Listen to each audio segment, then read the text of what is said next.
श्रीमद् भगवद गीता के 5वें अध्याय का महत्व इस प्रकार है, सुनिए। श्री भगवान कहते हैं, हे देवी, अब सब लोगों द्वारा सम्मानित 5वें अध्याय का महत्तम संक्षेप से बतलाता हूँ, सावधान होकर सुनो। मद्र देश में पुरुतसपुर नामक एक नगर है।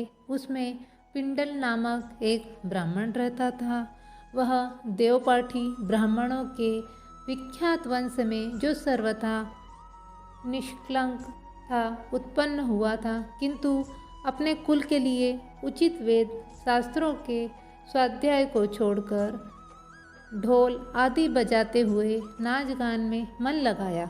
गीत, नृत्य, बाजा बजाने की कला में परिश्रम करके पिंडल ने बड़ी प्रसिद्धि प्राप्त कर ली। उसी से उसका राजभवन में भी प्रवेश हो गया। अब वह राजा के साथ रहने लगा। स्त्रियों के सिवा और कहीं उसका मन नहीं लगता था। धीरे धीरे अभिमान बढ़ जाने से उच्छृंखल होकर एक एकांत में राजा से दूसरों के दोष बतलाने लगा। पिंडल की एक स्त्री थी जिसका नाम था अरुणा। वह नीच कुल में उत्पन्न हुई थी और कामी पुरुषों के साथ विहार करने की इच्छा से सदा उन्हीं की खोज में घूमा करती थी। उसने पति को अपने मार्ग का कंटक समझकर एक दिन आधी रात में घर के भीतर ही उसका सिर काटकर मार डाला और उसकी लाश को जमीन में गाड़ दिया। इस प्रकार प्राणों से वियुक्त होने पर वह यमलोक में पहुंचा और भीषण नरकों का उपभोग करके निर्जन वन में गिद्ध हुआ। अरुणा भी भगंदर रोग से अपने सुंदर शरीर को त्याग कर घोर नरक भोगने के पश्चात उसी वन में सुखी हुई। एक दिन वह दाना चुगने की इच्छा से इधर उधर उदक रही थी। इतने में ही उस गिद्ध ने पूर्व जन्म के वेर का स्मरण करके उसे अपने तीखे नखों से फाड़ डाला।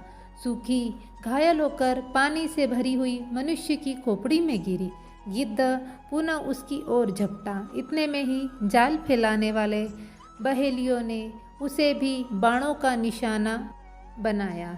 उसकी पूर्व जन्म की पत्नी सूखी उस खोपड़ी के जल में डूबकर प्राण त्याग चुकी थी। फिर वह क्रूर पक्षी भी उसी में गिरकर डूब गया। तब यमराज के दूत उन दोनों को यमराज के लोक में ले गए।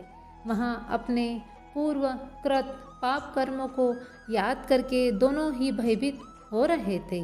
तदंतर यमराज ने जब उनके घृणित कर्मों पर दृष्टिपात किया, तब उन्हें मालूम हुआ कि मृत्यु के समय अकस्मात खोपड़ी के जल में स्नान करने से इन दोनों का पाप नष्ट हो चुका है। तब उन्होंने उन दोनों को मनवांछित लोक में जाने की आज्ञा दी। यह सुनकर अपने पाप को याद करते हुए वे दोनों बड़े विस्मय में पड़े और पास जाकर धर्मराज के चरणों में प्रणाम करके पूछने लगे, भगवान, हम दोनों ने पूर्व जन्म में अत्यंत घृणित पाप का संचय किया है, फिर हमें मनोवांछित लोकों में भेजने का क्या कारण है, बतलाइए। यमराज ने कहा, गड़ा के किनारे वट नामक एक उत्तम ब्रह्मज्ञानी रहते थे। वे एकांत सेवी, ममता रहित, शांत, विरक्त और किसी से भी द्वेष न रखने वाले थे। प्रतिदिन गीता के 5वें अध्याय का जप करना उनका सदा का नियम था।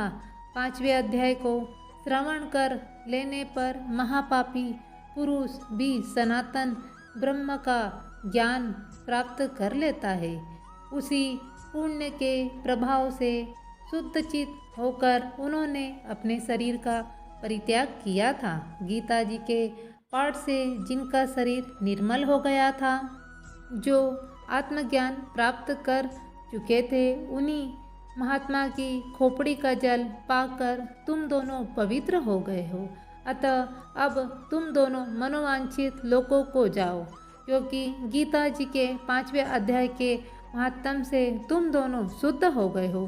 श्री भगवान कहते हैं सबके प्रति समान भाव रखने वाले धर्मराज के द्वारा इस प्रकार समझाए जाने पर वे दोनों प्रसन्न हुए और विमान पर बैठकर वैकुंठ धाम को चले गए। 5वें अध्याय का महत्तम समाप्त।